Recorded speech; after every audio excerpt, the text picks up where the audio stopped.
Third supplementary श्रीमान कार्तिकेय शर्मा जी।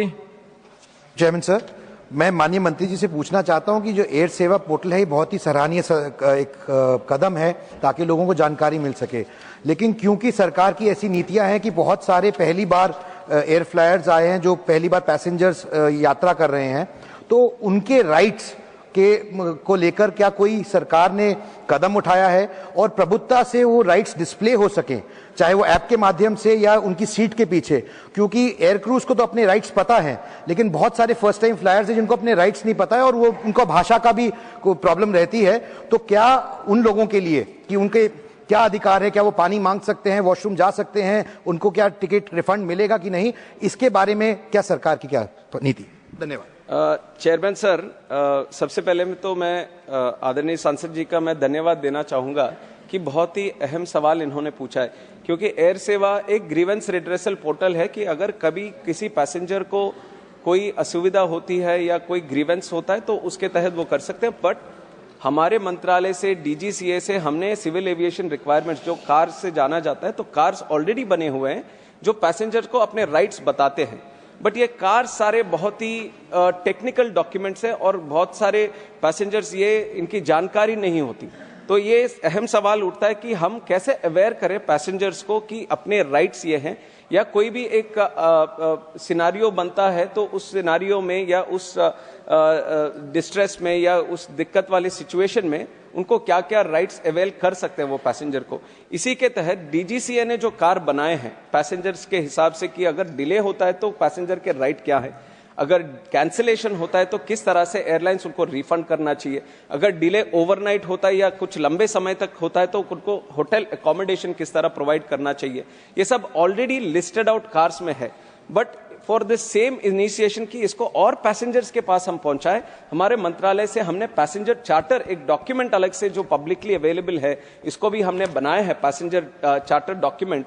इसमें clearly ये बहुत ही अच्छा डॉक्यूमेंट है। इस सदन के माध्यम से मैं देश की जनता को भी मैं बताना चाहूंगा जो एयर ट्रैवल से जुड़े हैं, और इसके बनाने का भी एक ही मकसद था कि जो कार है वो जनरली जो टेक्निकल डॉक्यूमेंट के हिसाब से देखा जाता है और पैसेंजर्स उसमें जाते नहीं है, तो ये इसके लिए बना है क्योंकि हमारे देश में काफी फर्स्ट टाइम फ्लायर्स भी है और फर्स्ट टाइम फ्लायर्स में वो एंग्जाइटी, वो नर्वसनेस भी रहता है। तो उनको अगर हम कार्स वो पहले से ही अगर बताएं, उनके राइट्स वो पहले से ही अगर बताएं, तो उनकी जो जर्नी है वो काफी हद तक रिलैक्स्ड हो सकती है।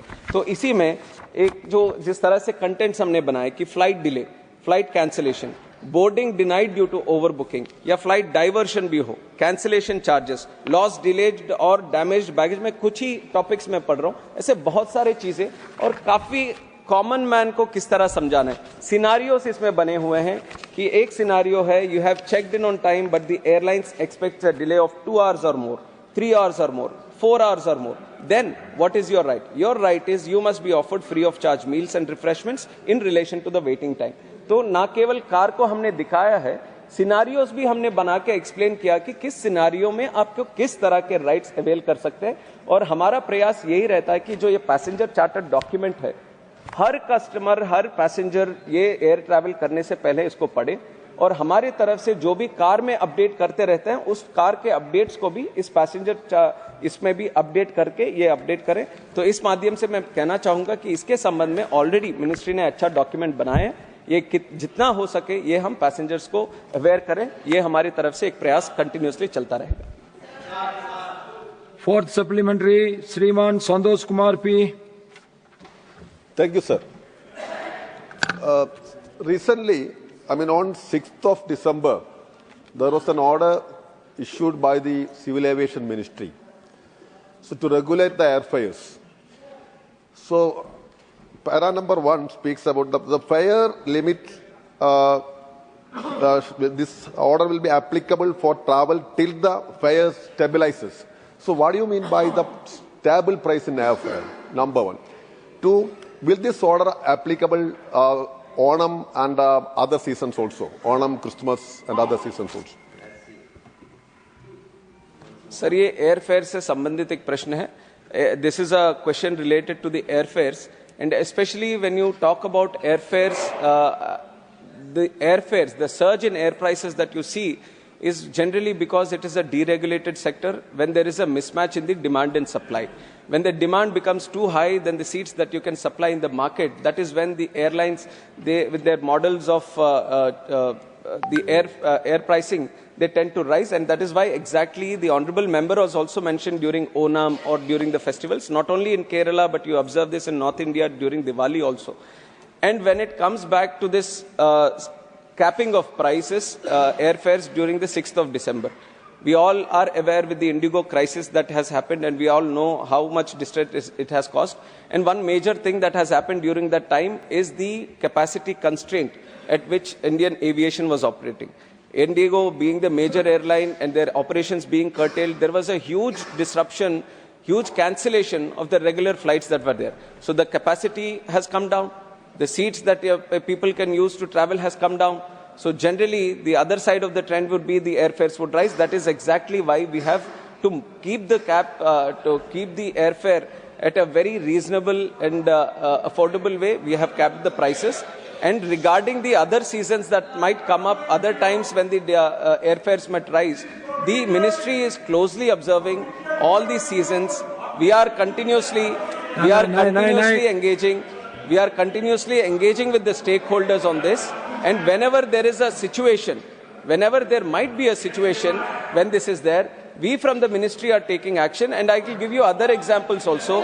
During Kumbh Mela, we have done it. During Pahalgam incident, we have done it. During COVID also, we have done it. So whenever there might be a situation when the airfares might rise, the ministry is acting upon it and taking the necessary action.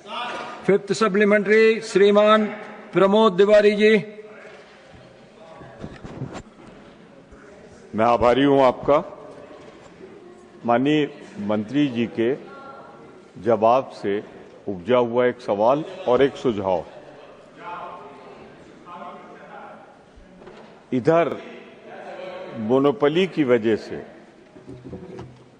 Indigo में passengers के साथ, अब member parliament यहां बोले ना बोले, पर Indigo का बर्ताव, उनके क्रू का बर्ताव, उनकी सर्विस का बर्ताव सामान्यता, चूंकि उनकी हिस्सेदारी बहुत ज्यादा हो गई, तो उसकी वजह से उनका बर्ताव उतना संतोषप्रद नहीं होता जितना होना चाहिए पैसेंजर के साथ।